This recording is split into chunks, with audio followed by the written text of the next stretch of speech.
We got you, buddy. I'll empty the tank, boys. Just We got you. shooting blanks. And we're live.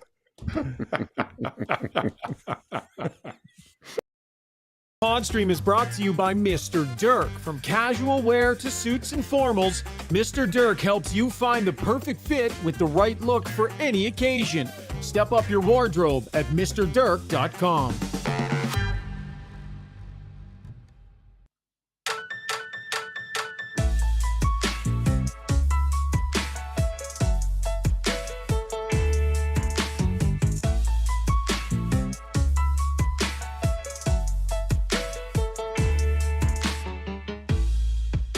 And the Stanley Cup champions, the Edmonton Oilers. Oh, yes, Oiler fans. Sir Charles, he hath the faith. Says the Oilers are going all the way. Wouldn't that be something? Welcome to Got Your Back, folks. Hope you are having a fantastic Easter weekend. Oh, let's tee this bad boy up. We went dark for a couple of days. Everybody needed to regroup, reset. Game one set to go Monday. We're going to tee it all up tonight. A full and thorough series preview for you here on Got Your Back. Presented as always by Play Alberta. When you gamble, use your game sense. Play Alberta makes it easy to set deposit limits, time limits, and more so you can play casino games. Bet on sports safely, securely, and responsibly. Everything you need to know is at playalberta.ca. We got the whole crew tonight. Brownie will be here. Struddy will be here. Zuby's at the controls. And I, of course, am in my Adrenaline Diesel studio here in my home office in Sherwood Park. Edmonton's premier heavy-duty diesel truck repair shop specializing in powertrain tuning, performance, parts sales. Visit adrenalinediesel.ca.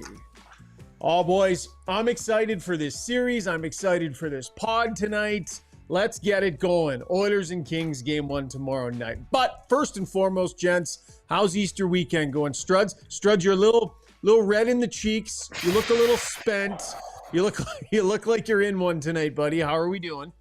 I feel like you after 23 hard minutes on the elliptical. I'm bagged. I'm absolutely bagged.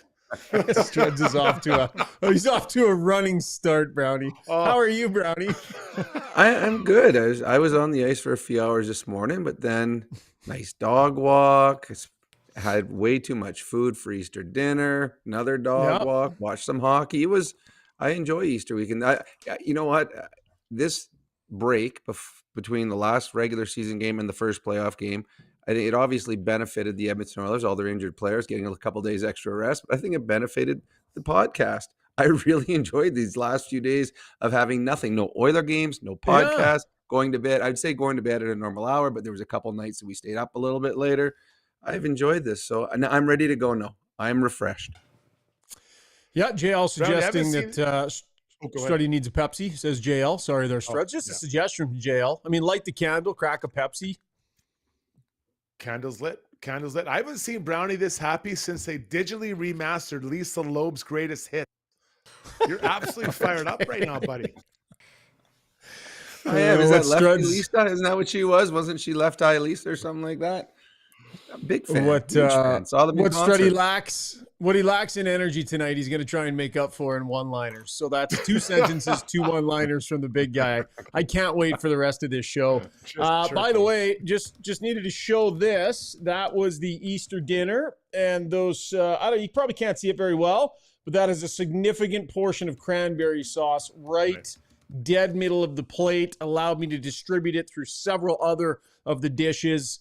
High-end cranberry sauce at a high-end Easter dinner at mother-in-law Carol's, Struds. Was that a square hash brown in the top left corner around 10 o'clock? No, at 10 o'clock.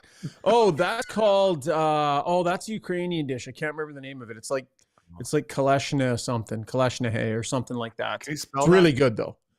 I will not be able to spell that. Yeah. I enjoyed my kaleshnahe at my Easter dinner with my cranberry sauce on Sunday. That was good. Yeah. Okay, so just teeing up the show real quick for you. First 2 segments, we're going to talk Oilers. We're going to preview this series. We'll all have predictions. We're going to hear from Connor McDavid, Leon Draisaitl, Chris Knobloch. All had media availabilities today as the team moved over to Los Angeles. In our Take a Lap segment tonight, if you didn't see it over at Oilers Nation, Bruce Curlock wrote a great tactical setup for this series. Went through the changes the LA Kings have made in their tactics this year. Offensive zone, neutral zone, defensive zone. It's a great sort of setup tactically for the series. I thought it was a great read. Highly encourage you to go check it out. And the man himself, Bruce Curlock, is going to join Struds and I a little bit later in the show. So that kind of a tactical conversation. We look forward to that. We got Brownie Points and Struddy's World and Ask Us Anything and all of your favorite segments ready to rock and roll. So let's get started with our breakdown, brought to you by the Alberta Ram dealers. Only at your Alberta Ram dealer during the month of April, get a Cummins turbo diesel engine at no charge when you purchase a 2024 Ram heavy-duty truck. That's up to $94.50 in value. This offer will not last, so highly encourage you. Take a look at these things. Just beautiful trucks inside and out. High quality through and through. Go see your local Ram dealer today. Okay, for those who are not up to speed on the news, guys, I'm just going to whip through it really quick. Brett Kulak. News today was not on the ice. Flew home. Is with his wife in Canmore. They are expecting. I believe Chris Knobloch said it was in the morning that they're expecting. Kulak apparently is going to jump on the jet and get to LA. They plan to have him in the lineup for game time, but that's definitely interesting. And we wish Brett and his family all the best. Absolutely, sending him good vibes. So that was newsy today. Trent Frederick is a maybe. Has been skating. Chris Knobloch said he's day-to-day. They haven't ruled him out yet. At this point, Frederick is a maybe. Troy Stetcher is a no-go for game number 1. He will not be available. Evander Kane is a no-go. He will not be available either. Lines that we have been that they have been practicing in. Bear with me here, guys. Zach Hyman, Connor McDavid, Connor Brown, Vasily Podkolzin, Leon Draisaitl, Victor Arvidsson, Jeff Skinner, Ryan Nugent-Hopkins, Kasperi Kapanen, and then you've got Janmark with Henrique and Perry. We believe the D pairings will be Nurse and Bouchard, Kulak and Wallman. And then they've got Emberson in there. And Josh Brown has been on that pairing with Emberson, interestingly, ahead of Dineen. So we'll see which way it all goes. So let's start with the news that Frederick is day-to-day. Kane is a no-go. And Brett Kulak on a bit of an odyssey here, Struds, over a 24-hour period. So what do you make of those developments, buddy? Well, I mean, Kulak's a huge part of this team. They, especially with Ekholm out. So obviously being there for the birth of your child is humongous.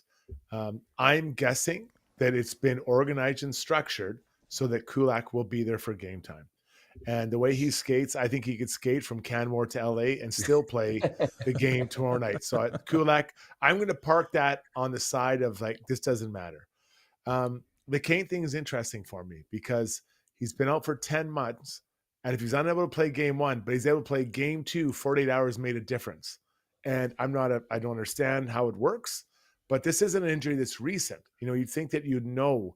So after 10 months, does 48 hours make a big difference? Maybe it will. But I think also part of me really wants to see Kane in there because I think he'll have an influence on it. The Josh Brown thing's interesting that he's one above Cam Dineen. I'm expecting him to play, I'll say, under 8 minutes for game 1. Brownie, over to you. Yeah, Kulak to me is a non-story, just a cool story. I mean, that'll be something to be able to tell his kid as his kid grows older. Yeah, the day you were born, I actually flew to LA and played a hockey game that night and scored the game winner in overtime. That would make it a Cinderella story. I'm with you with Kane. It is one where, okay, if he's not ready for game 1, like at this point, I'm like, okay, is he going to be ready at all? Frederick worries me a little bit. That's one they need him. They really need him in this lineup. Oh, yeah. The sooner the better. Josh Brown, it's funny. I said on our Ched broadcast the other night, the game against San Jose, I said nothing matters about this game. Nothing other than staying healthy and not getting suspended. But apparently it did the last couple of games. Josh Brown got himself in the lineup because of the way, if he's in, the way he played, I think, against the LA Kings and the San Jose Sharks with his physicality. Like he played physical. And to me, I thought there was zero chance that he would play in this series unless there was, 2 or 3 more injuries. but there was a physicality. Now, is his foot speed good enough? I don't know. But if you can hide him a little bit and you've got another player that plays angry, I mean, maybe that's a positive for the Edmonton Oilers going forward. Yeah. Struds, let's dig into that decision on the blue line there. I mean, I would prefer the foot speed and the playmaking of Cam Dineen ahead of Brown. I think it's about to get faster. I know that the physicality will pick up as well. This guy's barely played any hockey, and I worry about him becoming unusable 10 minutes into this game and what that could mean, whereas Dineen is going to be able to skate at this level. He is, but he's not a physical player. Now, he does move the puck rather well. But, guys, I'm telling you, he's either Dineen or Brown aren't playing even 8 minutes. I'm going to guess that the top four play probably, if it's a close game, they're probably all over 24 minutes, right? So that gets you up to quite a 48 minutes or so. And the other guys are... Wallman has not been well. Wallman has not been well. You don't have a choice, right? You don't really have, I don't like wearing sunscreen, but the sun is penetrating. I got to wear a lot of sunscreen. That's the same with Wallman. You don't want to play him. We got to play him. He's got to get out there and play a lot of minutes. So he's going to be out there playing a ton. And all those guys can move pretty well, right? They can all skate well. Kulak might even be more than that if it's a close game.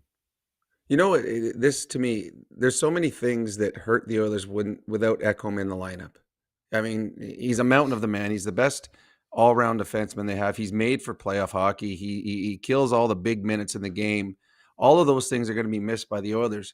But to me, the biggest thing, and almost bigger thing for the Oilers is they're one block shot away from a catastrophic on the back end. They're already without Ekholm, and you're talking Struds is about, okay, Emberson. At one point, the Oilers are going to play 5 defensemen. That was with Ekholm in the lineup, and the 6th wasn't going to play much. Now we're down. Now we got 2 guys, and we're talking, okay, this guy's going to play under 8 minutes, and Emberson is now going to be elevated. If anything happened, and we know what it's like for defensemen and the number of shots they go through on penalty kills, that if one of those guys goes down, if a Nurse or a Wallman or a Bouchard, one of those players is injured in this series, now you're at 3-3. 3 that you can play 28 minutes and 3 guys that you were trying to hide to start with. So it just shows you how one player out of your lineup, one incredibly important player out of your lineup, leaves you in danger of something bad coming in the future. And I mean, knock on wood that the injury bug has left the Edmonton Oilers, but that's how big a hole Ekholm in the lineup is, and could be bigger if someone else goes down. Yeah. What do we think about the lines, guys? We did our best sort of guesses on what they might piece together. In the end, it's Connor Brown who maintains his spot on the top line alongside Connor McDavid. Jeff Skinner gets bumped down onto a line with Ryan Nugent-Hopkins and Kasperi Kapanen. Zach Hyman comes back into the lineup, immediately elevated to the top line. And then that familiar set of wingers in Podkolzin and Arvidsson with Leon Draisaitl. I believed Chris Knobloch was going to revert back to things that were familiar when this series began. He's done that on a couple of fronts here, but there are some new looks as well. Brownie, what's your gut on what he's put together here? Well, it's funny. When we made our lines, that included Frederick and Kane. To me, I'm not surprised about Connor Brown. Struds and I said that if those guys weren't in, we had Connor Brown and Skinner playing with McDavid. So I'm not surprised by that. I also think it goes along to what I said last game. If Kane and Frederick are in, Brown is in and Skinner is out. I mean, Brown is the guy playing on the first line. Skinner's been bumped down. They like what Connor Brown does up there. They like his defensive conscience. They like the fact that he's, caught a little fire as of late. They like his speed. I'm not shocked by any of these lines. They are trying to find depth, but when you're finding depth without a Kane and a Frederick in your lineup, the Oilers' third line, although centered by Nugent-Hopkins, that is, I don't know, does that match up well against the LA Kings' third line, the big line? Because isn't that Byfield, Fogle, and I'm not even sure who they got playing on that line. That's a huge line that they're going to be going head to get. So you're asking the third line? So Yeah, Fiala, LA. Byfield, and LaFerriere. Okay, so that's who they would be going against. So the big losses, Kane and Frederick not in your lineup. All of a sudden, you are a much smaller hockey club. But the Brown playing on the first line does not surprise me at all. And I think you just nailed it there. What those two bring Kane and Frederick are unlike anything else they have up front. And that's the problem. There's no contrast, right? The Oilers have speed, they have skill, but you need those big boys. So if you're an Oilers fan tonight, now I've already got my candles lit. Get down on their knees and just light a candle and pray that those two big boys are in the lineup Wednesday night, because they need them. And they need them healthy and skating and being physical. I don't care if they score, but they need someone to be heavy. Because of those 12 forwards the Oilers have, which ones are being physical on the LAD? Well, two are. Connor McDavid and Leon Draisaitl will be their most two physical players.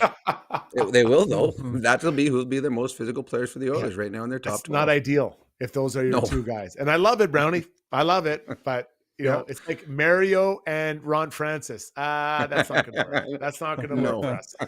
So Adam Henrique finishes the year with 6 points in his last 6 games.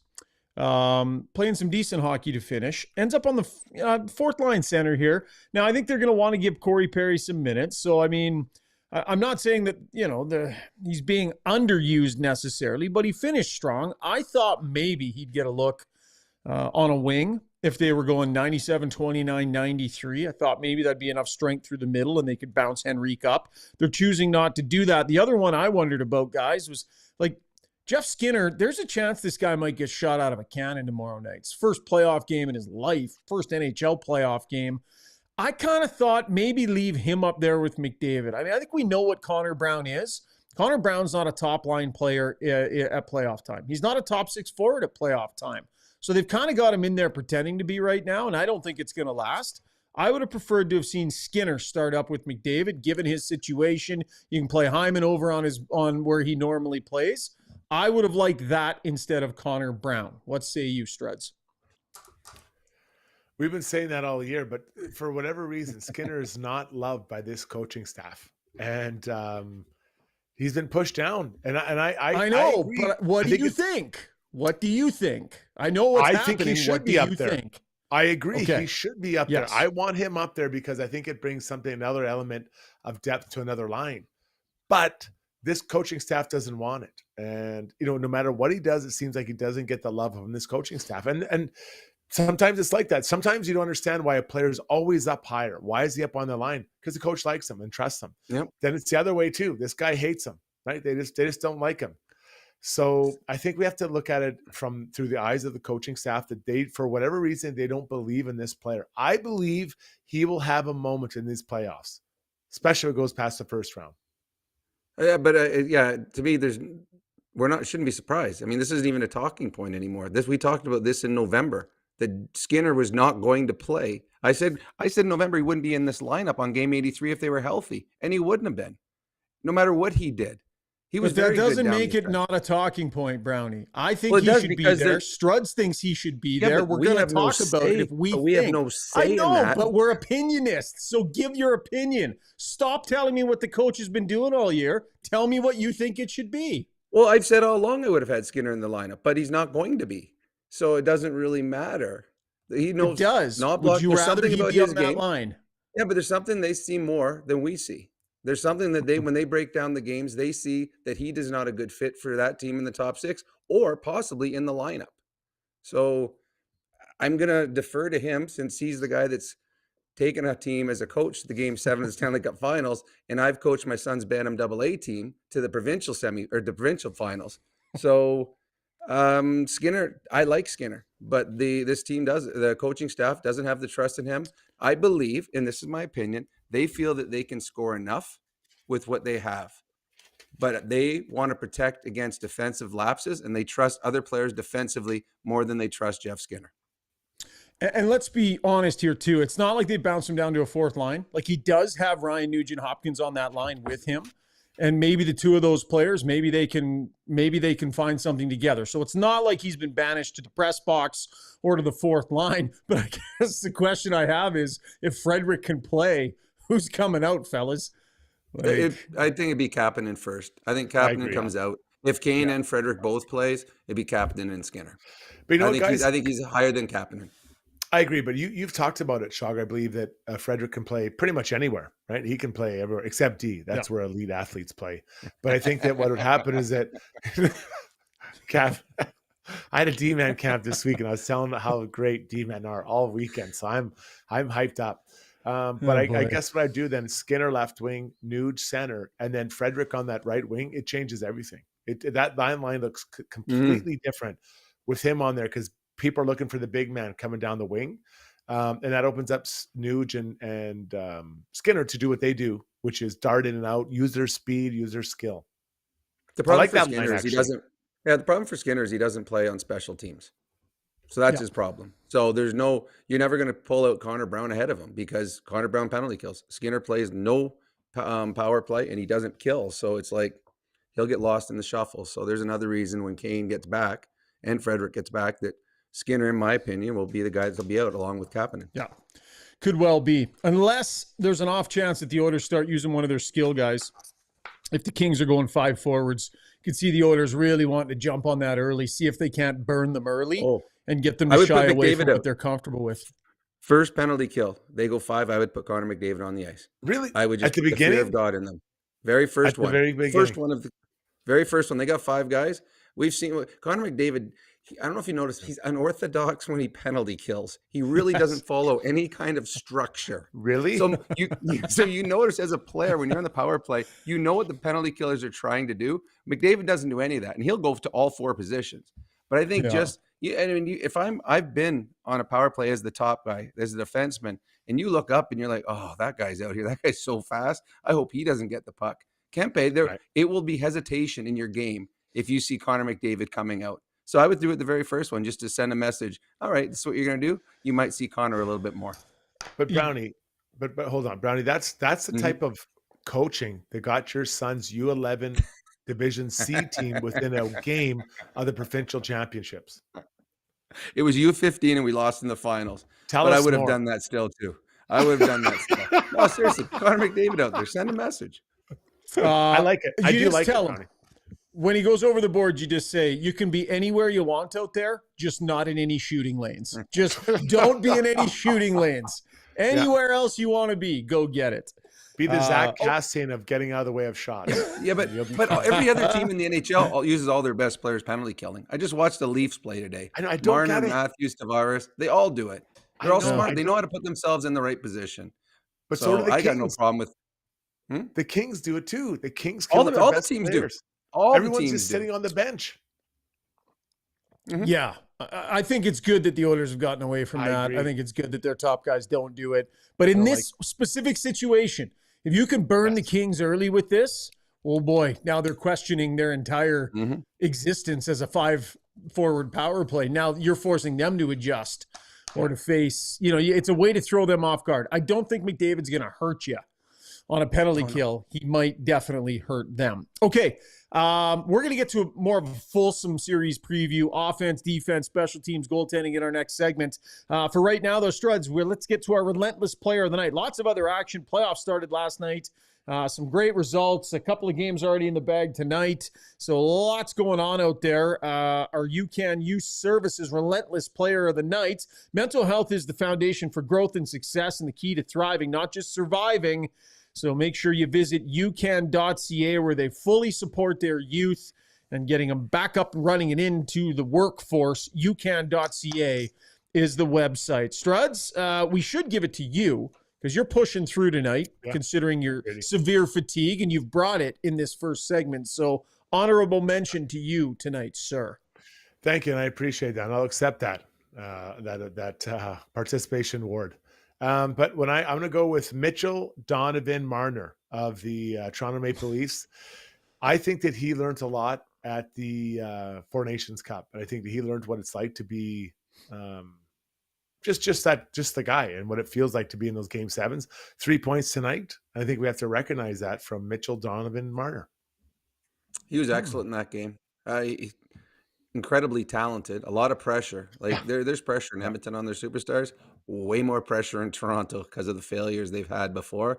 Their stars were good tonight, and Mitch Marner was fantastic in that hockey game. What a great play on the breakaway pass. First from Matthews making the pass, and then the shot that was a nice goal by Marner. So Ottawa is not going to win a series by taking penalties, just like the LA Kings could not play like Ottawa did today. You take penalties against good power plays, you will find yourself on the wrong side of the scoreboard.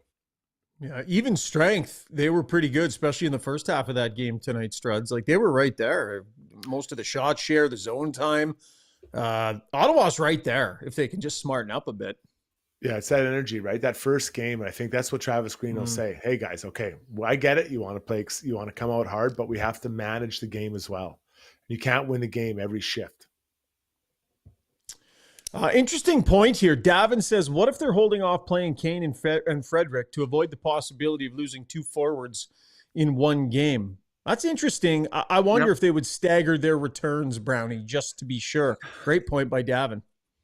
It's a good point, but if they're coming back, Kane's been gone for 10 months. He's either good enough to play or he's not. So, in Frederick, I can understand that. The high ankles. Well, but Frederick, different. The high ankle strain, that's different. Big shorter. This is Kane. You're supposed to have a timeline for everything. I understand his point. But then again, this is a team with Connor and Leon. Does it really matter if they lose two forwards? Oh, guess what? Connor and Leon gets to play 6 minutes more each. I don't think it really affects this team that much. All right. That was our UCAN Youth Services Relentless Player of the Day. We're going to get to a break. When we come back, we will make our predictions. We got Struddy's World, Brownie Points, and Bruce Curlock going to join us to talk a little bit of tactics and ask us anything as well. So lots of shows still ahead. Stay with us here on Got Your Back, presented by our title sponsor, PlayAlberta.ca.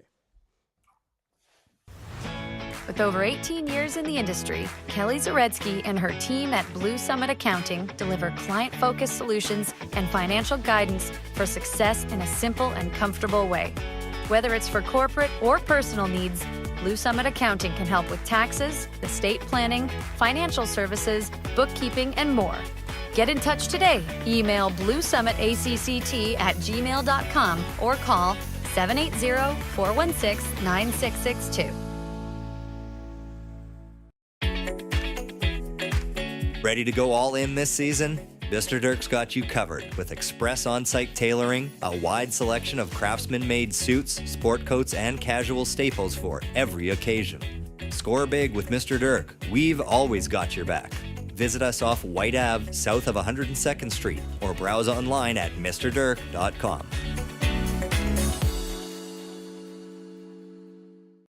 If you're considering a vinyl fence, don't be fooled by cheap marketplace imitations. Get top quality vinyl fence from a trusted company with 20 years in the industry. With locations in Calgary and Edmonton, check out dlrvinylproducts.ca.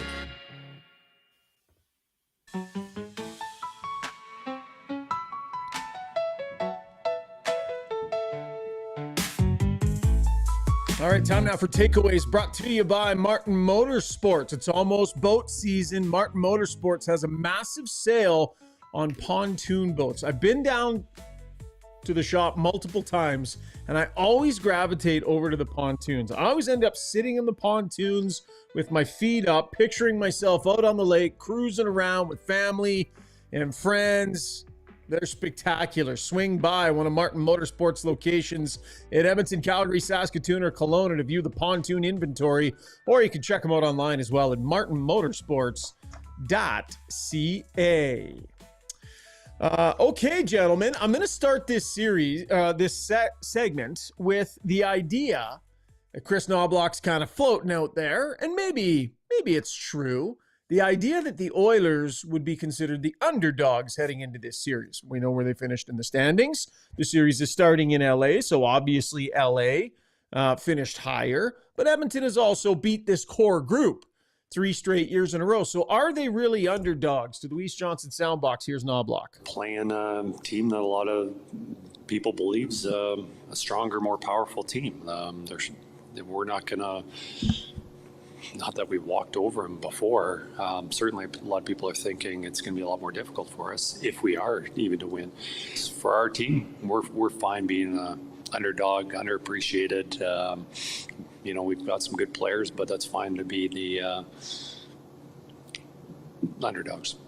You've got Connor McDavid. You've got Leon Draisaitl. Can you be an underdog in a series against a team you beat 3 years in a row when you have those two, Brownie? Are you buying that the Oilers are underdogs here? No, I'm not. I don't think there's really underdogs in any series when your teams are within 4 or 5 points. It's usually, that's 2 wins over the course of the year. So then you start Okay. looking at histories between the two teams. And the fact the Oilers have won 3 straight years against this team, and each year the Oilers got a little bit better from 7-6 to 4-5. So no, and as you said, Schauger, the two best players in the world play for Edmonton. So I would think the Oilers would be favorite, but I think this year it would be slight favorites as opposed to what they were in the past. I think this year the LA Kings are a better hockey club. I don't know if the Edmonton Oilers for sure aren't as good as they were last year because they don't have Ekholm. But I still think the Edmonton Oilers are a little bit better and would be slight favorites going into this series. Jason? I would call it a coin toss because no Ekholm, Brownie. I really think Yep. that he has such a big impact on this group. So I'll go coin toss, guys. I really feel that, and I didn't feel that way last year. I feel strongly this way this year. All right, our sound box is brought to you by Weiss Johnson Heating and Air Conditioning. Beat the rush on getting a new air conditioner this summer. The team over at Weiss Johnson, they're already getting busy with their requests for ACs, so get on it. Weiss Johnson is there for all your home comfort needs. Visit Weiss-Johnson.com today. Jingle. Weiss Johnson, whoa. Leon Draisaitl. What's different about the LA Kings, sir? It's not much different. Obviously, they added a couple players. We added a couple players. So they're a good team. I mean, they wouldn't be here if they weren't a good team. So it's always a fight. It's always tight checking hockey. We're ready for that. We know that. So just excited to get going tomorrow. Okay, let's start breaking down the specific matchups here, guys. And we'll start with the offense, 5-on-5 offense. What I can tell you is that the Kings were 14th in the league with 3.04 goals per game at even strength. The Oilers were 11th at 3.16. Expected goals for per 60. LA was 13th. The Oilers were second at 2.88. So at even strength, and we'll do special teams, power play, penalty kill after the fact. At even strength, it would appear, obviously, with McDavid and Draisaitl in there as well, Struds, that it's advantage Edmonton in terms of even strength offense. Yeah, I think that's a fair comment. I guess my other point is, do Kane and Frederick get in there? Because I think that helps soften up the other group. But what does that look like without Ekholm?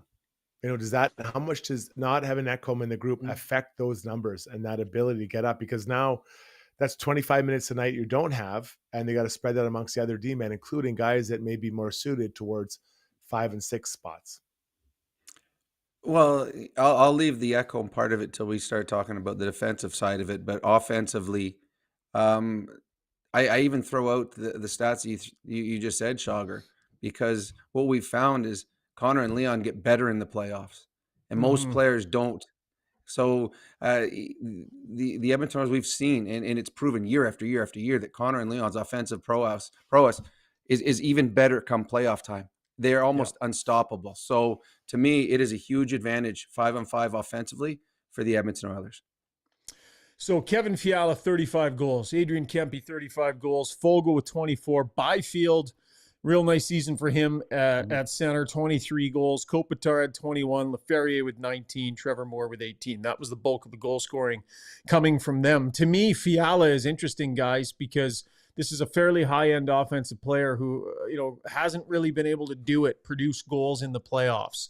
Byfield, he's going to be in some interesting matchups here, Struds. Like, I think about Leon Draisaitl earlier on in his career when it was time for him to get that taste of playoff action. And that's where he really, really established himself at an elite level. So, is Quentin Byfield ready for a statement kind of playoff like that? To me, Fiala and Byfield can really help swing this, help LA on this front. But those two need to be really good for me in this series, Struds. To me, Byfield's the biggest wild card, and I think he's the biggest one that could have an impact on this series. I really feel that. I think I've been watching him, and since Christmas, he's been really good. And I remember seeing him the first time I saw him play in the World Juniors. I've liked him since then. He's getting better and better all the time. He's fast, he's big, he can be mean. And I don't think he's scared now of playing against Connor or Leon head to head. But the one thing too is the Oilers players know what it takes because they've been there. You know, they've been there and they've been in the trenches. And they've come up with big goals at big moments. And this Kings group hasn't yet, because every year it's one round, not even one round and done. They're done. They don't move on. So until they can, slay the Edmonton Oilers, there's always going to be question marks, and that just puts more pressure on the players that you just talked about. Chager, Fiala has a 35 goal season. That's a fantastic year. But people forget that when you have one goal in a series. So again, when you have Connor and Leon and what they do in the playoffs, I just think it's a huge advantage that the Oilers have up front. Okay, we'll go to the blue line here. Struds, I'm going to name the Kings defensemen, and you give me like 3 words about each of them, just in case people maybe are familiar with some of them here. Sure. So,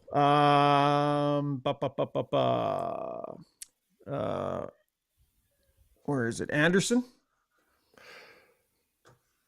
Aggressive and physical.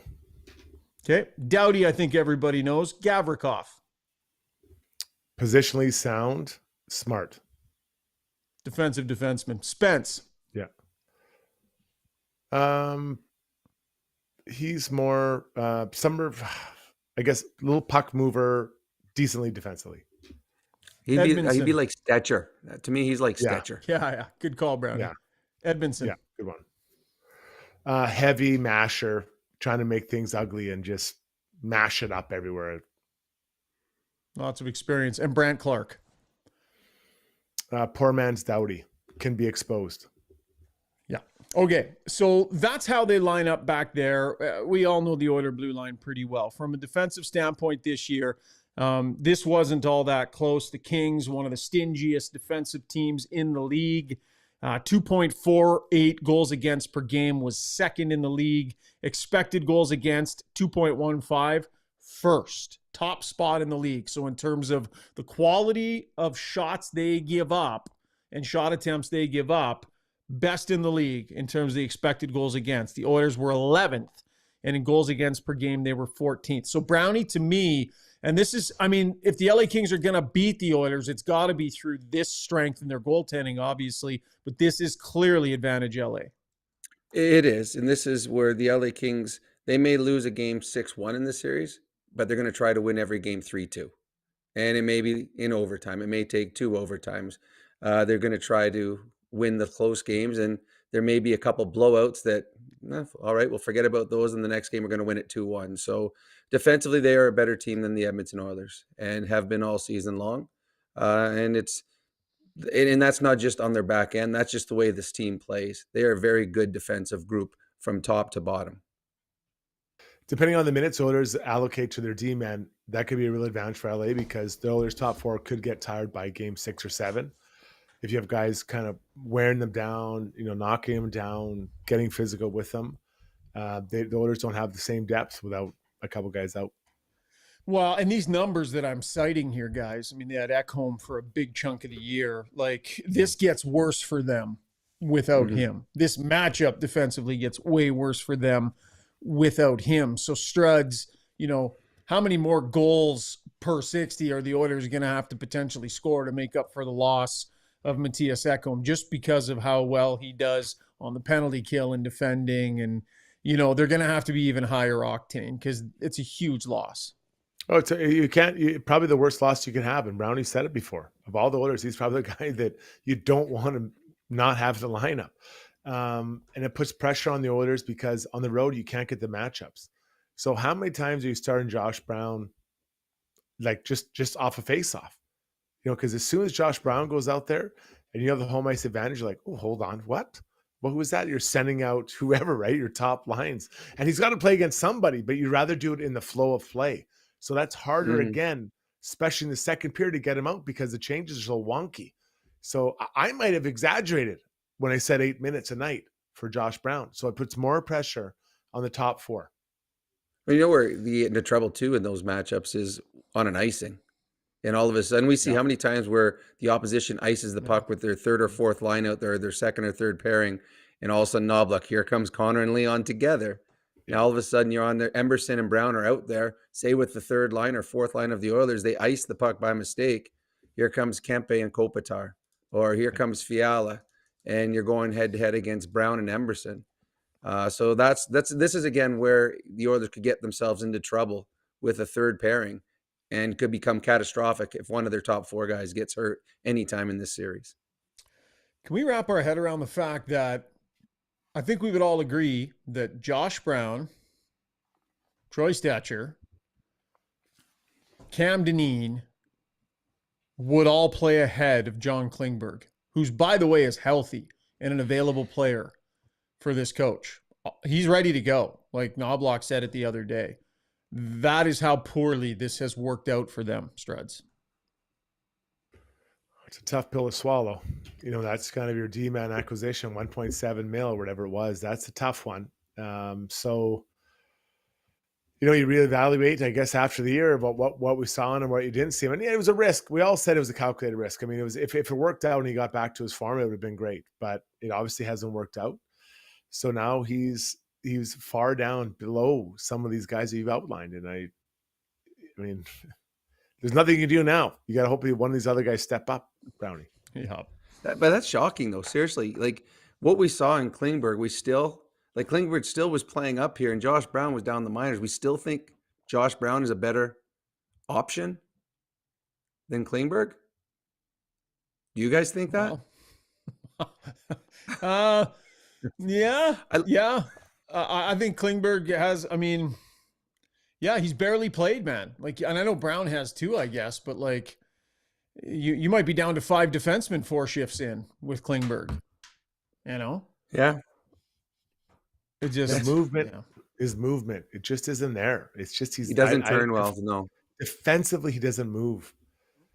So it's a challenge, right? And this is an off-season discussion, but you have to reevaluate what happened. And there was other teams bidding on him, but the 1.7 is league minimum.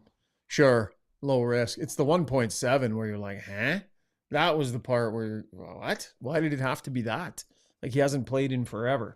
Anyways, we digress. Advantage LA on team defense. Goaltending, based on regular season statistics and the fact that they got a Stanley Cup winner in net, you could argue the best goaltending they've had so far.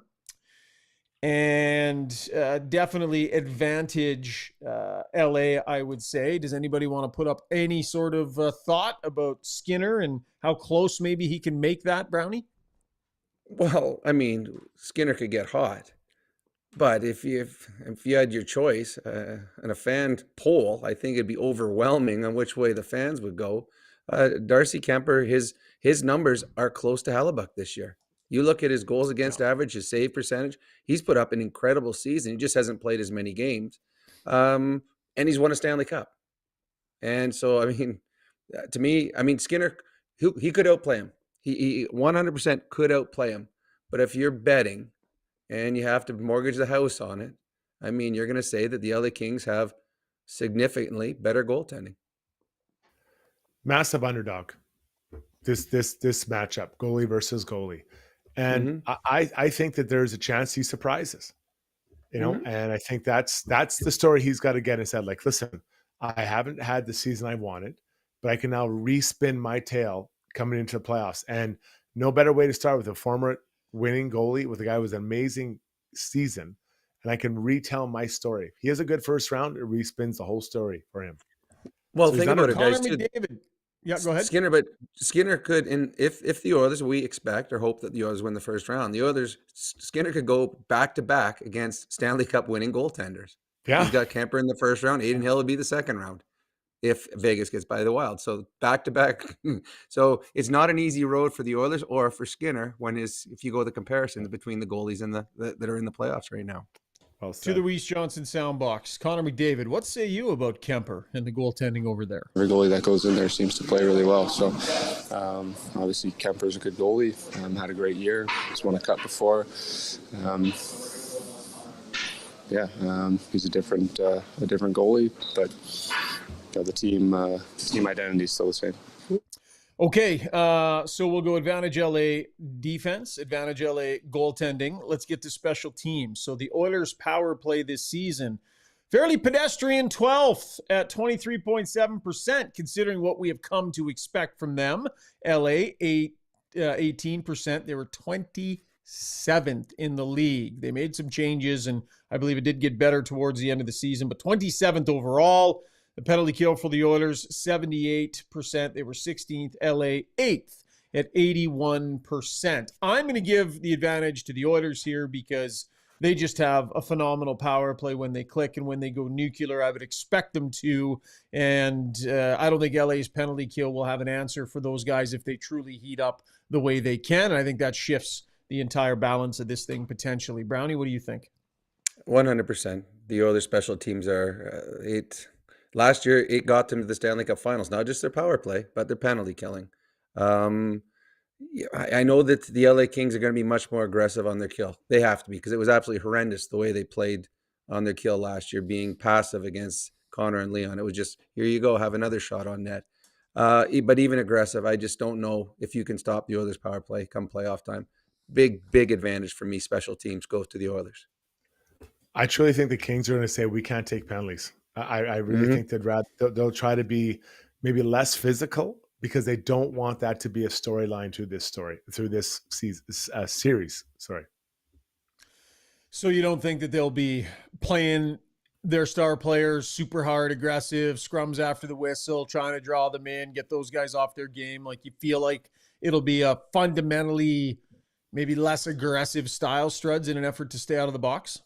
Phoenix checks cleanly, but anything you feel it's a borderline, don't do it. Keep your sticks in tight. Don't reach. Make them beat us 5-on-5.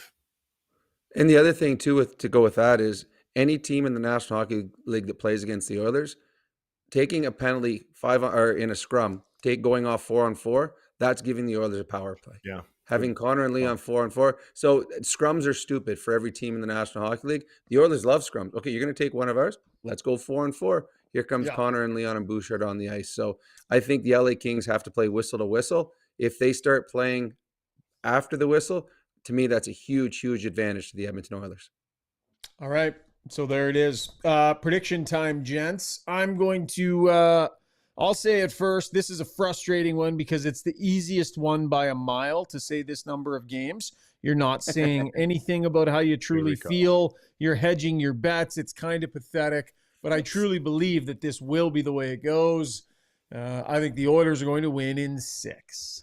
See, but I disagree with your whole statement there, though. I think 6 is a number. I think this is one where you think, okay, they're going to go 3. They're going to be 2-2 after the first 2. I think they win Game 5 in LA, and then they come home and close it. And that's why I think they win in 6. Not because I'm hedging my bets, because I honestly believe the Edmonton Oilers will win this series in 6 games. Yeah, I don't know. This feels like you could easily, if you think the Oilers are going to win, you could easily, you make a stand when you say 5. I did make a stand. I said exactly, I don't think they can win in 5. I think the LA Kings are too good for them to win in 5. That's why it's 6. And I do believe the Oilers win on home ice. Yeah. Struds, what do you think, buddy? What are you going with? As per usual, I'm the voice of reason on this podcast. You guys take your pills and put them back in your pocket. I think the Kings win this in 6, and I hope I'm wrong. I think that, I know. I'm sorry. Sorry. There's our promo, Zuby. There's our Twitter promo. Okay. Listen, I hope I'm wrong. Welcome to Got Your Back playoff on the show edition. Tonight.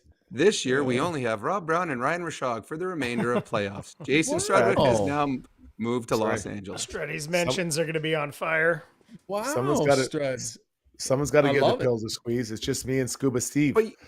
But you know what, though, Struds has got no guts, though. If you think LA is going to win, say it's in 5. Why are you staying at 6? That is just, you chicken shit. That's a gutless. That's just a gutless call. Gutless. Do you want me to correctly predict the lottery tickets? I'm not going one number off the correct lottery number, Brownie. I'm getting it right. This is it.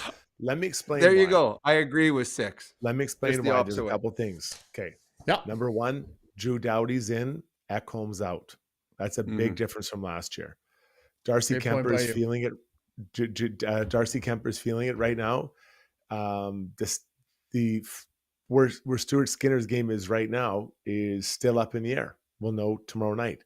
And the last point I'm going to make is that without the physicality, for sure, knowing of Kane and Frederick, that changes the kind of pressure they can put on and knock guys around like Doughty or Spence or Fiala, all those guys. So I think those are three reasons that I'm uncomfortable picking the Oilers in this first round. Now, it can all change if Skinner comes out and plays like we know he can, and the confident player. If those two guys play, let's say in game 2, Ekholm, I don't believe doesn't sound like he's going to be back. So that's a big difference. You put Doughty and take out just that alone, guys. We have to at least give you pause. I'm just going to run you through a quick sampling here of what's on the stream for you, Struds. And I love this pick. It's ballsy by you. I love it. It's why we love you. Michael East Coast just says, boo. Everything Maine, something says, WTF Struds. We've got Davin says, mute him. Quaddy, mute Struddy. That's how you get thumbs down. New Struddy side eye was going to be Kings. Avi Hoffman with just a bunch of WTFs. DJ Belly calling for a ban. Boo hiss, says McW. What's next? Cheering for the Leafs, says Michael East Coast. That's my worry, Struddy. So Aaron St. Pierre feeling some of what you're saying. Quaddy says, Shogger, do a poll now. You might win. Yes. Quick poll. Quick poll. Who do you like better, me or Jason? Quick, Zuby, right now.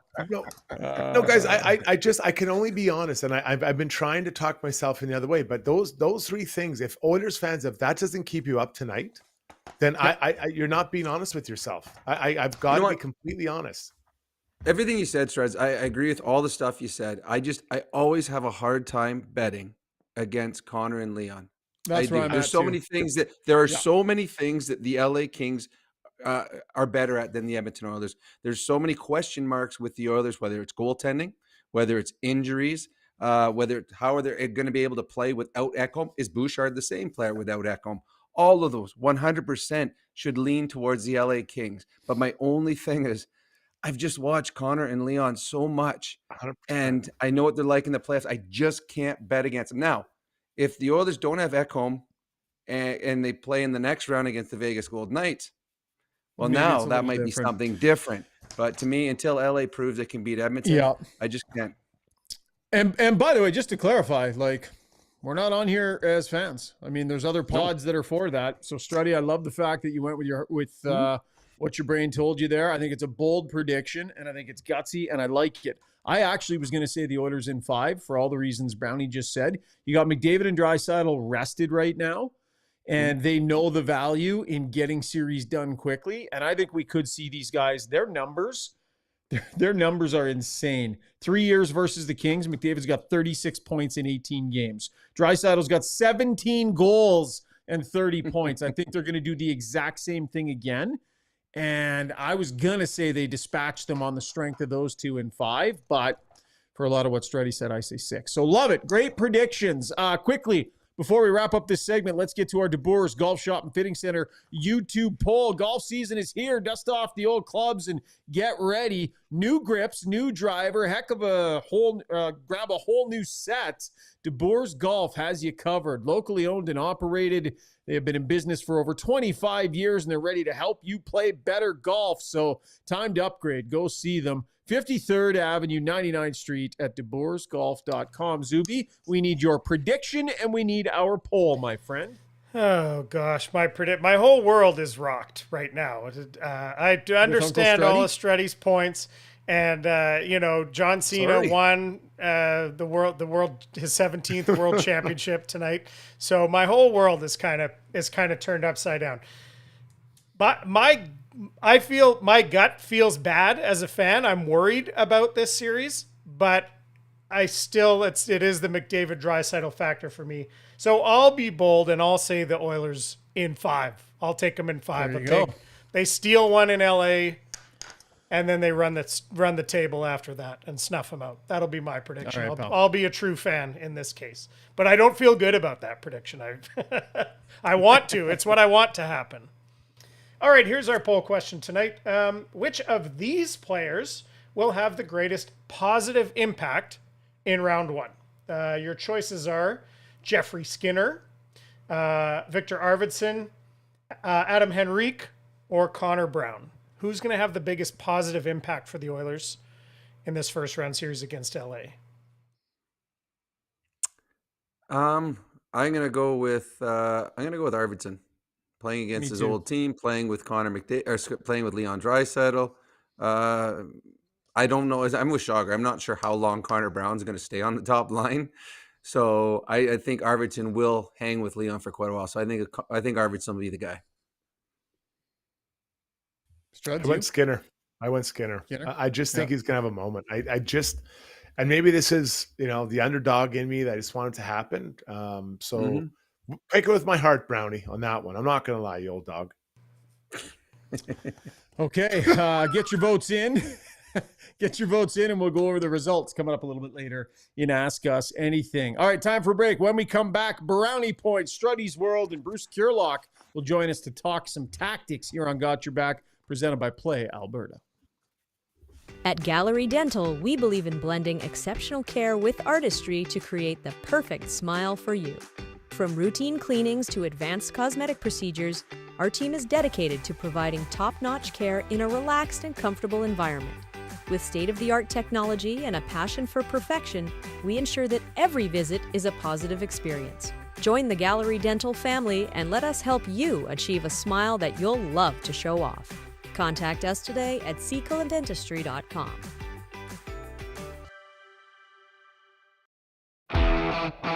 Specializing in heavy-duty commercial truck powertrain repair, performance, tuning, and part sales, Adrenaline Diesel's professional team is ready to assist you with all of your needs, from the simplest oil changes to engine conversions, overhauls, and engine modifications. Featuring an all-new online parts store and machine shop to manufacture, replicate, or repair parts, visit adrenalinediesel.ca. Okay. Yeah. Oh. Well, there you have it. Thank you, Jason. Anything else?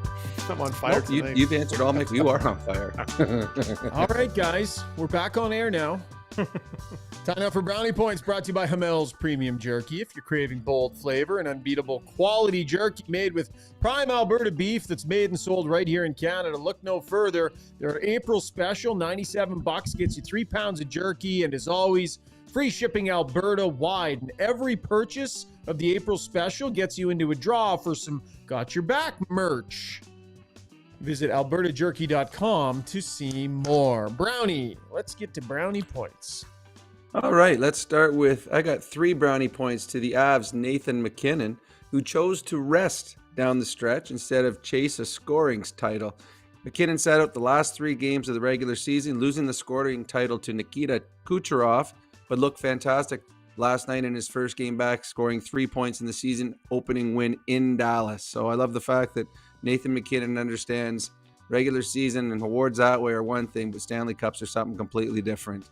I got 252 Brownie Points to Colorado Avs goalie Mackenzie Blackwood, who after 252 regular season games finally made his playoff debut and outperformed Jake Ottinger and helped the Avs steal away home ice from Dallas.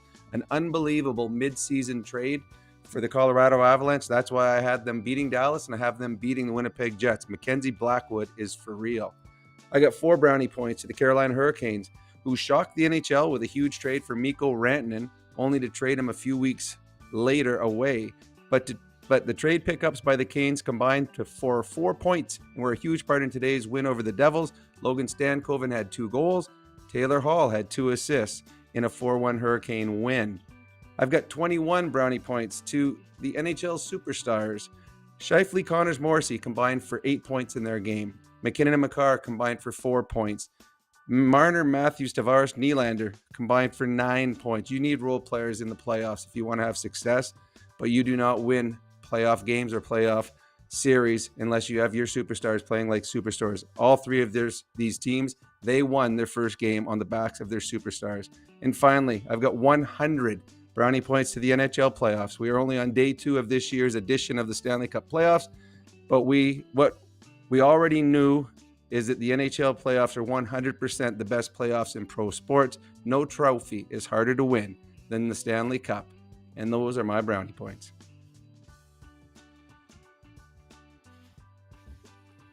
You're muted there, boss man. Can't argue with that. I was saying the first round is always amazing too, Struds. Like, first round is always spectacular. Yeah, chaos. You want to see some chaos and maybe a surprise win or two, or even series win. So far, pretty steady as she goes.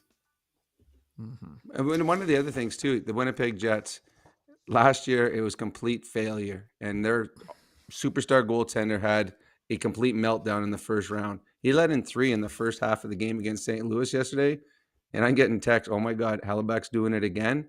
But he made 2 or 3 big saves to keep the Jets close, including a breakaway on Kyrou. The Jets come back, win that hockey game. That might be what Connor Hellebuyck needed to get over the hump, and the Winnipeg Jets might start moving on.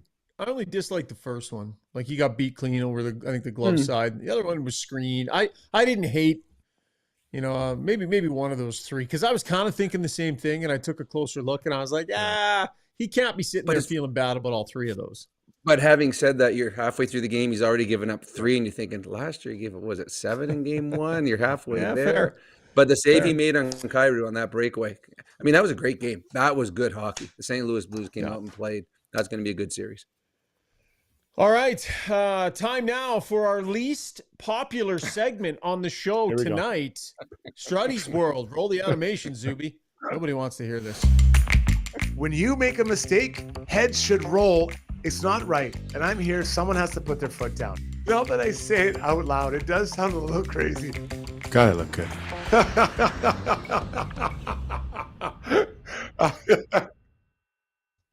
Kings in 6. Yeah, get the respect.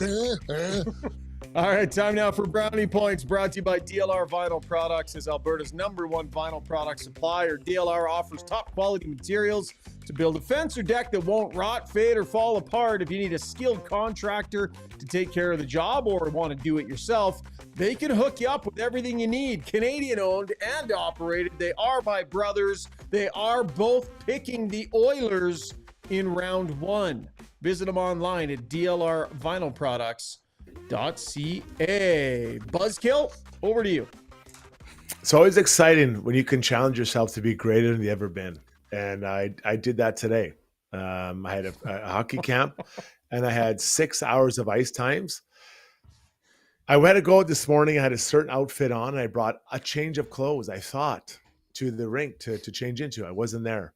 So instead of wearing my change of clothes, I wore tight jeans underneath my tracksuit for 6 hours of ice times. Personal best. Personal best.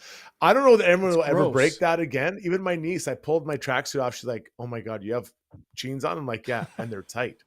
So there you go, guys. When you start breaking records that will be unchallenged forever, I feel like Ovechkin getting almost 900 goals to beat Wayne Gretzky as I wore 6 hours of tight jeans on the ice today.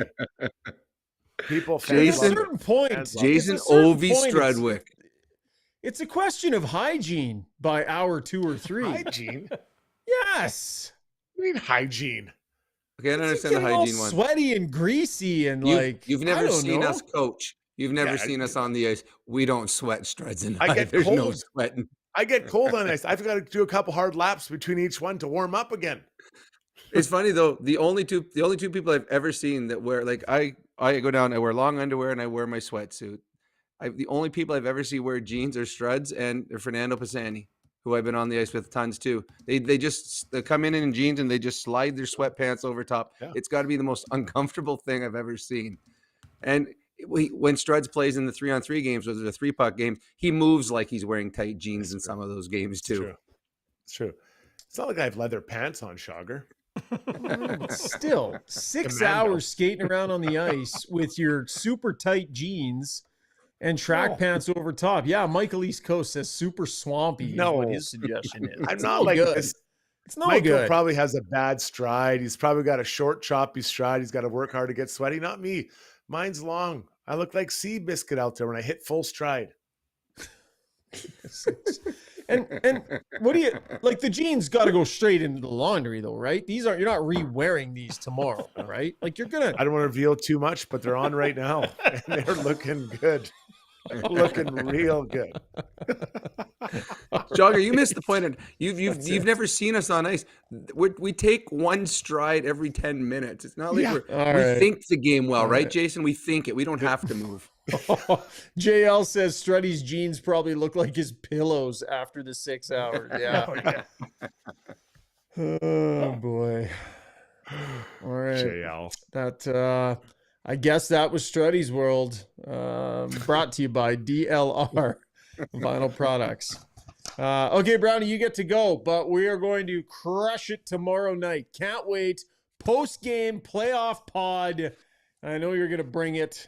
Can't wait to catch up tomorrow, pal. All right, sounds good. Happy Easter, everybody. All right. All right. Same to you, buddy. That is the Cheers. always fabulous Rob Brown. Okay.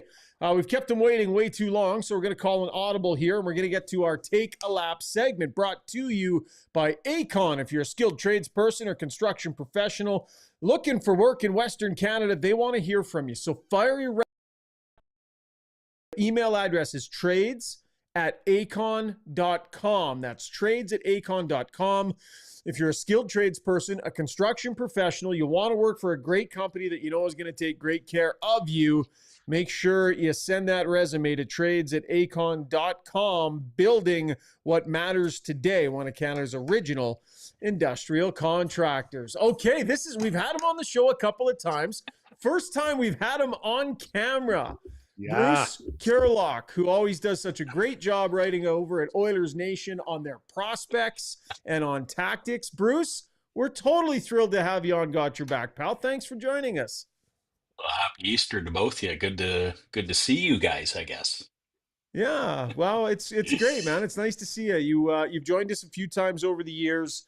I've been a fan of your stuff and following you for a few years now. Oh, thank you. And you do some really nice tactical breakdowns, and you did an excellent one heading into this series. So I guess the first question that I will ask you is, how different tactically is this year's edition of the Los Angeles Kings compared to the ones that the Oilers have dispatched over the last 3 years? How would you nutshell that? Yeah, so I think quite a bit.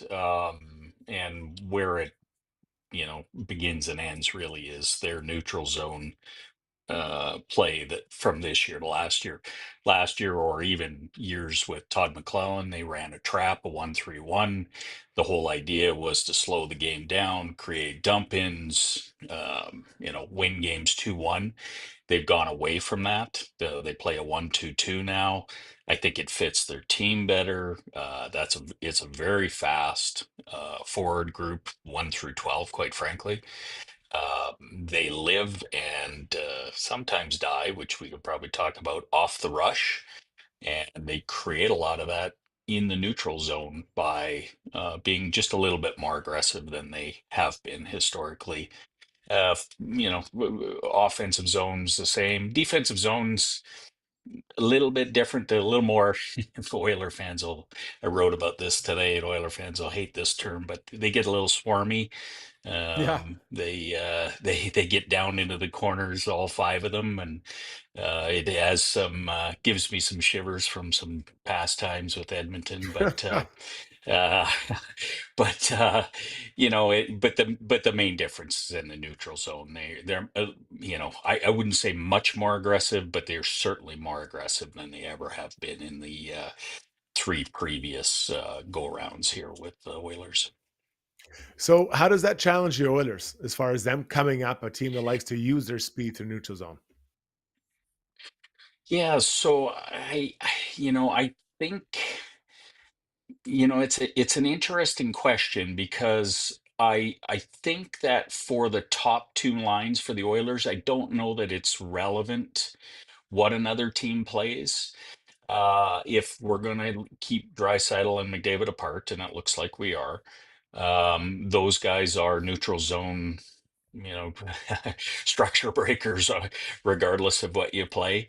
Down the lineup, the bottom six is probably where you might see some struggles, and where the challenge becomes there more than anything is an ability for that bottom six to create any type of offense by getting into the zone with control. I could see easily, and I noticed that they moved Kapanen to the Nugent Hopkins line today, which I think speaks to that a little bit, to get somebody else on that line who can perhaps skate that puck into the zone with possession. Otherwise, I think that bottom six is going to end up, dumping the puck in a lot and giving up possession. That's your big challenge there, I think, more than anything.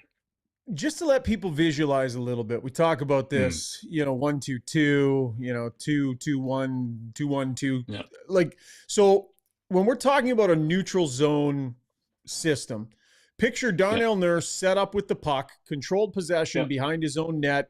Oilers have full opportunity to come in and swing and attack. So can you just describe what the Kings system looks like in terms of how they deploy their players and what they're trying to do? Sure. So in essence, what you're going to have is you're going to have a point player who's out in front. We call him F1. He's going to read that swinging set of forwards and watch which way the pass goes. And he's going to drive wherever that pass goes, or the skating. Maybe it's Darnell Nurse skates it up. He's going to try and drive him to one side of the boards or the others. Behind him is two forwards, somewhere between the offensive blue line and center ice. And whichever side that they try and drive that forward to, or that puck carrier to, that forward, we call him F2, will then go to the boards. And so now you have F1 and F2 squeezing that player. The idea there is to either turn the puck over or dump the puck in. F3 then shifts into the middle of the ice. He's trying to protect against them swinging back across. And then your final layer, which is your two defensemen, and they're usually at their blue line or slightly up above the blue line. And on the strong side, the defenseman there, he will step up if the puck comes down the wall further. And then the opposite side defenseman, he'll swing into the middle, much like that other forward was swinging in the middle to protect the puck coming across the ice. Struds, do you like this? That's I like that system. Yeah, I hated a 1-3-1 playing, especially because I was always the very far guy back, and then they're throwing grenades to me. I got to go break it out. I don't want to touch the puck. I want to hit someone. I don't want to touch it. And it always was me. I hated it. I hated that spot. If I was in the middle, I'd feel better, Bruce, but not in the back. You don't want me touching the puck. That's not how it works. So Bruce, I've got a question. I saw in your article, you made a really good point that, one way to break it is to not let them set up. I feel like the Oilers love to set up. They love to set up, whether it's a controlled breakout and they send their D-men way out to the neutral zone. And that's pretty different. I haven't seen that a lot of times. But I always feel you get that puck and you go before they can set it up. So with that, now you talked about the first two lines and how they're different. And it is different when you have those players on that line. But could the third and fourth line and those D recognize, okay, I'm out with Nuge, and I'm just going. I'm just going to go and maybe I carry it in, maybe I chip it in, and I go and get it, even as a D-man.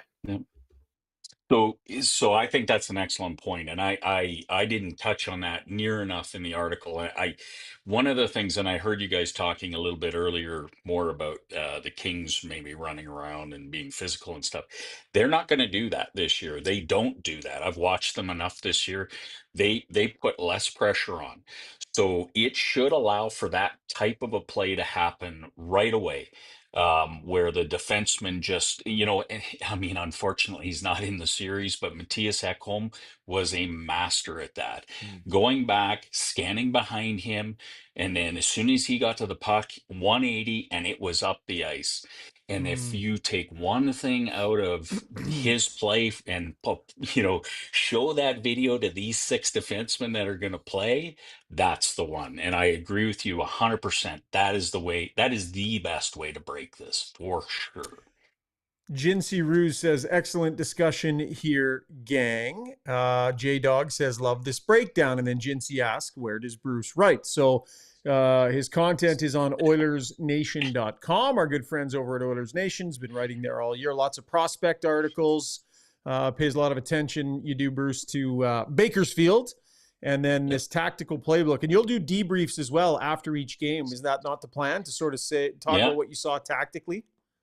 Yeah, by noon the next day after every game, they'll be up at OilersNation.com, and love it. It doesn't break down every goal, but it'll break down the critical points in the game that led to the result.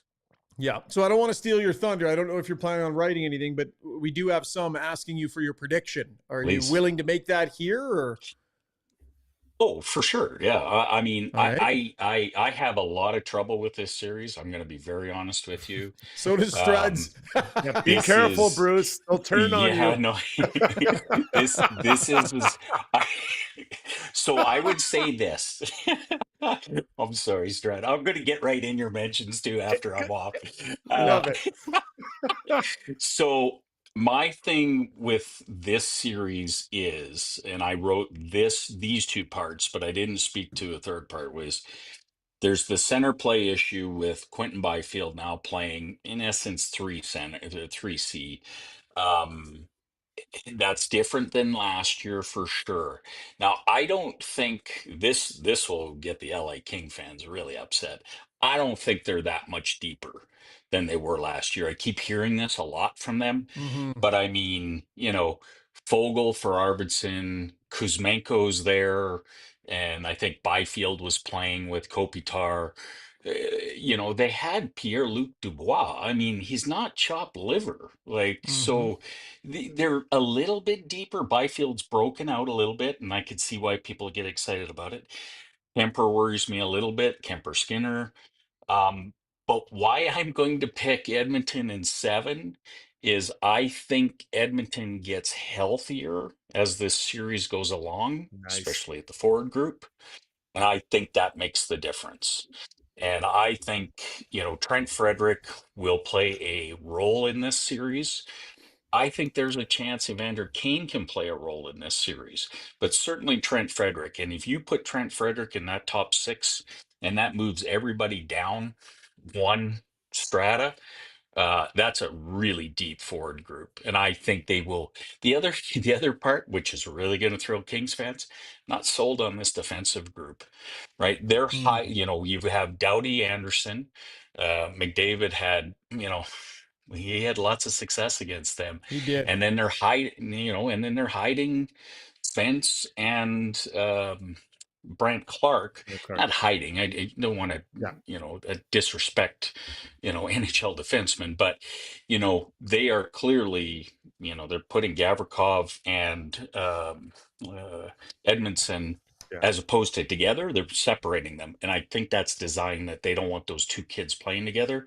And I think that actually makes those two pairings weaker, and I think those are areas you can attack. So, but I had a really hard time with this, and with Ekholm there, I'd feel very comfortable. I think the edge in them getting healthier as the series goes along, I think helps them win, but it's going 7. Hey, Zuby, can I call an audible? Bruce, are you willing to stick around for our Ask Us Anything segment? We have a segment we normally do right at the end of the show where fans people listening get to ask some questions, but we have some here on the stream for you as well. So here's what I want to do, Zuby. I know I'm throwing you a curveball, and it's going to take you a second to set up that shot. So sorry about that, bud. But it's such a treat to have Bruce here. I want to take advantage of it. So let's get to a quick break. Zuby, you can set up that shot. If it's messy and you're having to set it up on the fly, Zuby, we don't care, buddy. Everybody It'll be fine. It'll be easy. I'll just have to do his name. I'll do his name key. I'll just switch the lower third live. Hold on. But listen, I'm happy to do this, but don't ask all the questions where can we trade Struds for Kulak? There's about 5 of those. You are not popular. Don't read those. We got people. Paul Wood says Struddy takes some notes. Jiminy Onishi says Struddy is a hater. Hot take, Struddy hated his time as an Oiler. He wished he was a King. I love Bruce, but I have feelings too. Too, guys. Not tonight, you Be don't. Gentle. Not tonight. Not tonight. All right, that was Taking a Lap, brought to you by Acon. More with Jason Strudwick and Bruce Curlock on the other side of this break. This has Got You Back, presented by Play Alberta. Great stuff, Bruce. For over 60 years, Belvedere Golf and Country Club has delivered a high-quality membership experience to Edmonton and area. And now it's even better. Drainage and irrigation improvements in 2024 have taken course conditions to a new level. This commitment to long-term sustainability means exceptional playing conditions all season long. Belvedere's tee sheet availability is unmatched, so join now and experience golf the way it was meant to be played, on your schedule. Visit belvederegcc.com today. Join over 250,000 Canadians who have upgraded to Canada's best mattress. Douglas is proudly made in Canada and ships directly to your door for free. Douglas is easy to set up. Enjoy perfectly balanced comfort and an easy-to-clean machine washable cover. Get a free sleep bundle with your Douglas mattress. Try risk-free for 365 nights. Get your Douglas mattress today. So at Timberhouse, our guiding philosophy is naturally inspired living. We believe that through design, we can solve problems and enhance people's lives. We follow biophilic design principles in all of our builds to incorporate natural materials, natural light, to enhance all the spaces in a home. When you have your space perfectly reflect who you are and what you value, and it's made well, we think that that just leads to better living. Yeah. J-Dog says, it's okay, Struddy. You're still a good guy. We love you. I don't feel as confident in the oil without Ekholm either. So a little bit, somewhat support. It's my dad. In the That's my odd dad. corner here. Yeah, that's your dad. Welcome to the show, Mr. Strudwick. All right, let's get to Ask Us Anything, a special edition featuring Bruce Curlock, brought to you by BJ Electric Supplies, an Edmonton-based independent electric wholesaler offering a wide range of products from lighting and lighting controls, wiring accessories, control and hazardous products, you name it.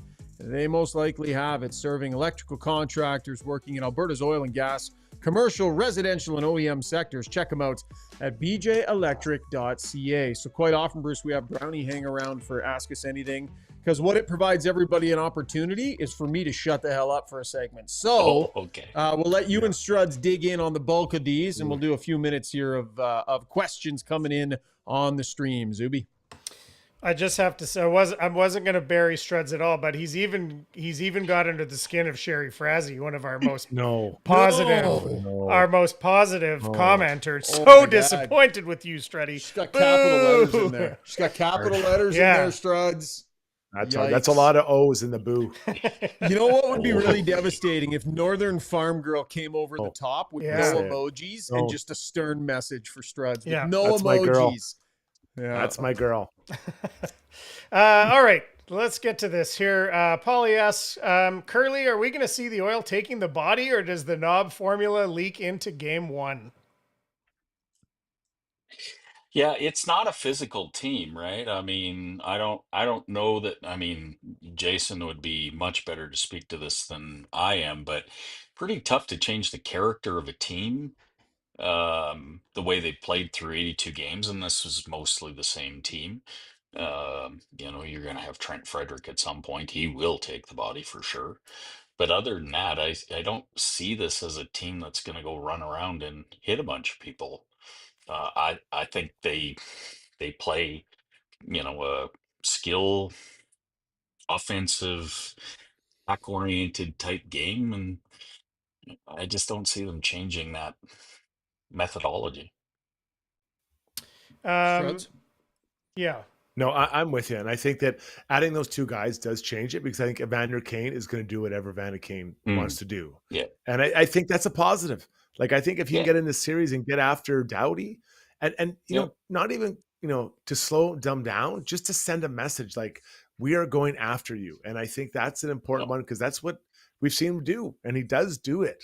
Can he do it if he does play? That's the wild card in this whole thing. Totally. Struddy, you can go first on this one. Oh, Captain, my captain says, who's the D-man who's going to step up and win the oil the series? That might be asking a lot. Let's say, who's the D-man who's going to step up and make a bigger impact than we're expecting? Well, I'll go before Bruce here. I honestly, I've got a Kulak love affair going on right now, and I think that he has that ability to play more. And all year, he seems when there's more minutes, he's able to do it. He's so strong, such a good skater. So it might not be flashing up a ton of points, but I think he might be a guy they lean on 5-on-5, Bruce, to really eat up minutes. Yeah. I mean, he performed incredibly well in the playoffs last year. He skates well. This series is kind of built for him. Again, I think I'll be curious to see what the first game looks like, because my expectation is this is not going to be as physical a series as some people think it is. The Kings like to trade rush chances, which is, something I think, so Kulak maybe fits that naturally. The guy I'm going to go with, Darnell Nurse. Like he had a little regression kind of towards the end of the season here and there, but overall he had a very good season.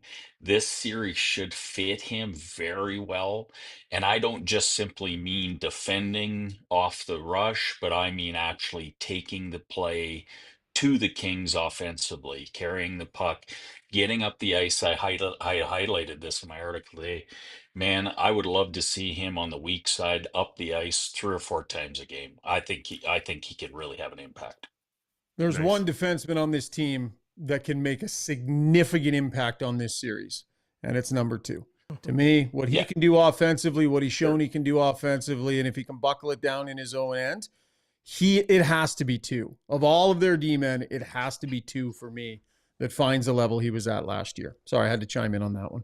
Yeah. No, you're right. Yeah, I mean, he had a monster series, right? Gong Show coming in here just in the last few seconds and says, Bruce, how quickly does Knobloch go to the nuclear option of 97 and 29? And maybe we could expand on, do you think there's a formula for that or something or is it just, is it a gut feeling? Well, he's going to go to the nuclear option. He's going to go to it coming right out of penalty kills, right? He's done it all season, and I suspect he'll do it again. In terms of 5-on-5 play, I mean, that it really depends on, I guess, how they're performing in the series. It feels, and I mean, Jason, I might have a better sense of this, but it feels to me like this is the year that maybe they get a little more disciplined in keeping them apart. And I say that for one reason is it looks like Knobloch can kind of get comfortable a little bit with 2 lesser, wingers who play down the lineup further with McDavid. He seems to be more comfortable having them there, which then, of course, makes lines 2 and 3 a little bit stronger. So maybe he sticks with it. I don't know. What do you think, Jason?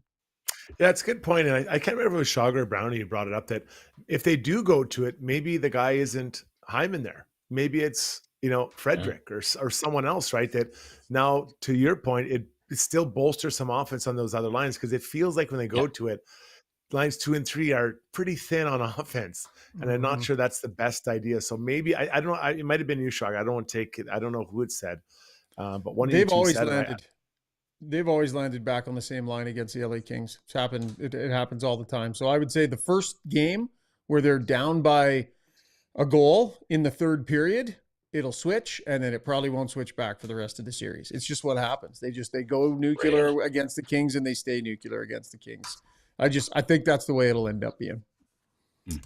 1 or 2 more, Zuby, then we're a little heavy tonight, so maybe one more if you got it. Sure. I'm going to combine these two. Avi Hoffman says, Oilers need to play their game 5-on-5. They got this.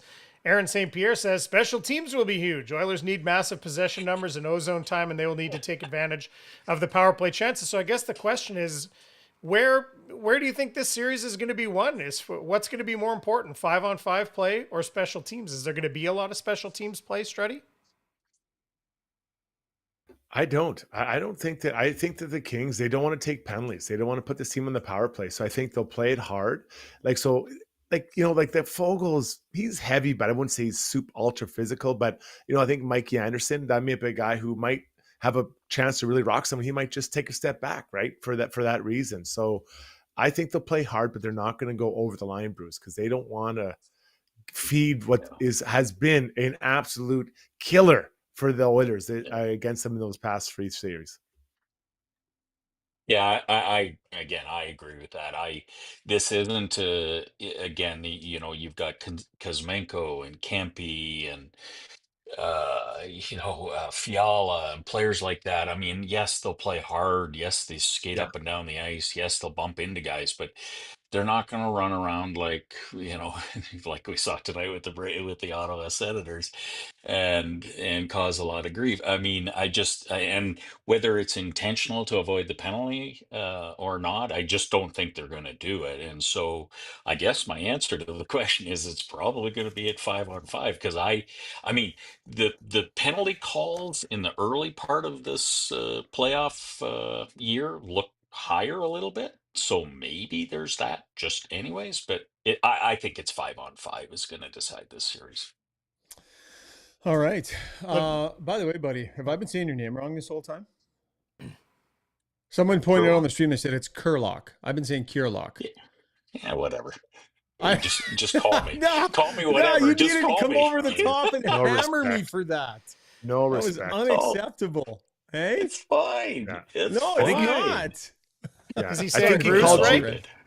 No, Is he called him saying Bryce Bruce at one correctly? point. Yeah, okay. He said Bryce at one Yeah, point. I said Bruce correctly. Yeah, Bruce correctly. Well, listen, whatever you called, you write the hell out of a good piece, buddy. So look Great forward stuff. to your Well, thank content you. on OilersNation.com through the series and the playoffs. And thanks for taking some time for us tonight, buddy. That was great. Hey, no problem. Happy to come on, and I look forward to listening to you guys for hopefully a long playoff run. But if Yeah. Jason has his way, it'll be over in 2 weeks. Right on, buddy. Thanks. We'll talk again soon. Come That is on. Bruce Curlock, See you, folks. Bruce. Bruce Curlock at See you guys. OilersNation.com. That was Ask Us Anything, brought to you by BJ Electric Supplies. Okay, we do have to get to our core Blue Liners segment, and we are going to focus on a member of the Edmonton Oilers who just signed a new deal. So let's get to that. Brought to you by HSE Core Services. If you're a small to medium-sized business, they have your back when it comes to health and safety compliance, from creating and managing a tailored health and safety program meeting all legislation and core requirements. They support client operations every step of the way. It's www.hsecor.com for more information. Should correct myself too, Struds. I was a little aggressive in how often they went to McDavid and Draisaitl last year against the Kings. I checked my notes. They definitely made some changes in game, but generally reverted back to them on separate lines to start the following game. So a bit of an overstatement there by me. My bad. Ty Emerson, 2 years, 1.3 is the number, Struds. What did you first think when you heard about that deal? I liked it. It was actually lighter than I expected. I think that this is something that it's important for the Oilers to have this cost-controlled players, towards the bottom of the line. And no disrespect to Ty. Like I'm not sure what his ceiling is. I'm not sure that it's way up there. But he's a guy they traded for Cody Ceci. Now they have him, 1.3 the next 2 years. That's in line with what, he's a, let's call him a 5th, 6th defenseman right now, which is great. I think he took some good steps this year. I think maybe ran out of juice towards the end of the year. So not to look past this playoff run, but I think that next year and the year after, he'll play at or exceed that cap number for what he's at. So they need players like this on those types of deals, Shoggy.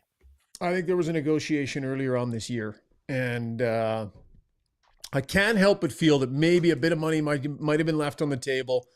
I think when his game was at a higher spot than it is right now, might have been able to have hit struck while the iron was a little bit hotter. But nonetheless, they get a deal done here, and I like this. I think it, I think he's shown that there's some room for growth here, Struds. We saw it this year, like when he was given responsibility with Ekholm on the penalty kill. So good they were together. He's really going to miss Ekholm in these playoffs because that's who he would have been penalty killing with. So I'm fascinated to see what level he can get to in the playoffs. I think he maybe ran out of gas a little bit. He's still a reasonably young player, just crossed the 100-game point.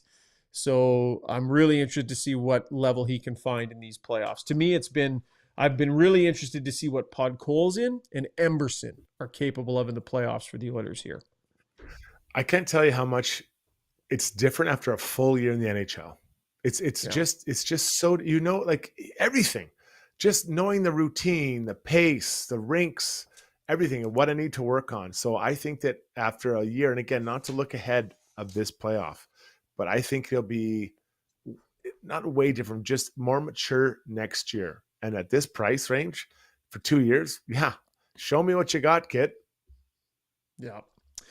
All right, that was our core blue liner brought to you by HSE Core Services. Let's dive into a quick scoreboard here brought to you by Canadian Club. The all-new CC Classic 18-year-old high proof comes in at 58%. Their highest proof Canadian Classic to date. Full-bodied whiskey with aromas of caramel, toffee, spicy vanilla, and rich oak with a butterscotch finish. Jinsey Ruse is digging our jam tonight, Struddy. Great God, this is an outstanding show. Well done, everybody. Jinsey, well done to you. And thank you. We need that little boost of adrenaline here late in the show because the hour is getting late. Struds, what else we got on the scoreboard, buddy? We also got Northern Farm Girl on the stream. Maybe we'll get to her in play of the day. Oh, Northern Farm Girl. How do you feel about Struddy making the Kings prediction? Send us a specific message. She was texted and told she needs to get her butt on the stream. So I've got some of her comments. We'll get to them in play of the day. Play of the day. Okay, I like it. I like it for play of the day. I don't mind disappointing you or Zoobs, but I hate disappointing her. So I apologize. But I have to be honest. I can't not tell the truth when I'm looking at a series. I'm sorry. Anyways, 3 games. We'll start with the early one. Devils lose to the Hurricanes. Noted goal scorer Jalen Chatfield gets the Canes on the board early. Then Logan Stankoven, he bangs in 2 as well. He was the one who was traded for good old Mikko from Dallas. Some tough injury stuff there for Jersey too, hey Struds? There was some tough injury stuff in the middle of that game as well. Well, was it Brendan Dillon and then Luke Hughes? Hughes went out. There was one other. I can't remember. Brendan Dillon. There were 2 in a short period of time. I think it's Dillon. Anyways, So, okay. I thought there was even one more. Who was the one that? Who was the one that Tender slashed and hurt? Hurt his own guy. Yeah. Oh yeah, that was hilarious. Well, not that he got hurt. Sorry.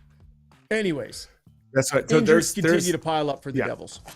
Either way, I think this was going to be a 4 or 5 series. So, they're moving on, the Kings. Yeah, it was Glass. Thank you for that. It was Glass. Right. Cody Glass. Yeah, the Leafs beat the Sens 6-2. I think the penalty trouble for the Ottawa Senators we highlighted already. So, Senators will regroup and try again. And then currently, heading into the third period, the Golden Knights are beating the Wild 2-1. Tight so far. Good start for the Wild. Okay. That's our scoreboard brought to you by Canadian Club. Before we get to our play of the day, Zuby, you want to wrap up our YouTube poll brought to you by DeBoer's Golf Shop and Fitting Center? Absolutely. This one actually changed. The leader changed a number of times. I was keeping an eye on it. The question was, which of these players will have the greatest positive impact on round one? Jeff Skinner coming in at a pretty big chunk of it, though, 38%. So he ran away late. Victor Arvidsson, second place, 26%. Connor Brown, third, 25%. So he snuck up right in there in the vote as well. And Adam Henrique in the basement there, 9%. Nearly 300 votes on a very active non-game night stream. Everybody getting ready to go for this next playoff run. Awesome. This is a great kickoff to playoffs. This was an awesome show. Bruce was great. Brownie was on fire. Struds did his thing. It's been good. And Zuby, you've been solid today as well. I know how distracted you are with WrestleMania going on. Okay, let's wrap it up with our play of the day brought to you by Gallery Dental, offering a full range of services designed to keep your smile healthy. Their experienced team providing personalized care with the latest technology, making sure you get the best treatment possible. Contact gallerydentalYEG.com. And I think we're going to let Northern Farm Girl take center stage and lay a bit of a whooping on the big guy here. Yeah, so first she said, somebody texted me and said I can't use icons. Boycott Struddy? What in the puck is going on? Boss man, Ryan, no icons? What in the happy, howdy everyone, happy Easter. But then she continued on after someone gave her the context of why someone texted her and said, you got to get on here. She said, off with Struddy's giant head. Like, what is he thinking? Ryan, no last word for Struddy. Zuby, mute him. Anyway, and then a bunch of laughy and smiley faces, and she finishes with Oilers strong. So I think we know who she's choosing here in round one. 100%. Wouldn't expect anything else, hey, Struds? No, and guy, listen, I hope I'm wrong, but I try to always be honest, and I can't. I made my notes. I can't lie. This is how I feel, and I hope I'm wrong. I hope I'm wrong. Let's see what happens. Why we love you, buddy. You're willing to put yourself out there, and Oiler fan, I'm sure hopes you're wrong. Northern Farm Girl hopes you're wrong, but passionate. Yes, Matt Blom says, thanks for being honest, Struddy. I believe your passion. Don't bet against McDavid, says, oh, captain, my captain. Aaron St. Pierre finishes off with a we love you, bud. And Davin says, thanks, everyone. Cheers, Struddy. Paul Wood says, love you, Struds. And Quaddy says, Struds has spent too much time on TSN. Wow. Emma Terry, Bob Stoffer's going to take a round out of Struddy next live appearance. Woo-hoo. Bobby's going to track you down, Struds. A lot of anger. Oh, I didn't pick the same way as you, Struddy, but I will just say one last thing on this topic is this team and this playoff, there's nothing that would shock me. A first round exit or a Stanley Cup win, I wouldn't be surprised by either one of those things. So it feels like a weird year. I don't think there's too many teams in the bracket that you can point at and say that either one of those things would not be shocking. So I'll give you that, Struds. It's a brave and a bold pick. I'm not mad. We'll sort it out on Wednesday. Wise words to wrap up the show. Great job, gentlemen. Thanks to Bruce Curlock. Thanks to Rob Brown. Thanks to all of you for joining us here on the stream. Oilers Kings, Game 1. Let's get it on. And we will debrief afterwards. Make sure you check out TSN tomorrow. We'll have some content for you. I'll have post-game content on TSN, Sports Center, and then we'll get to the pod late tomorrow night. So tons of content coming your way as the series gets underway. We'll chat Monday here on Got Your Back. Have a great night, everyone. See ya.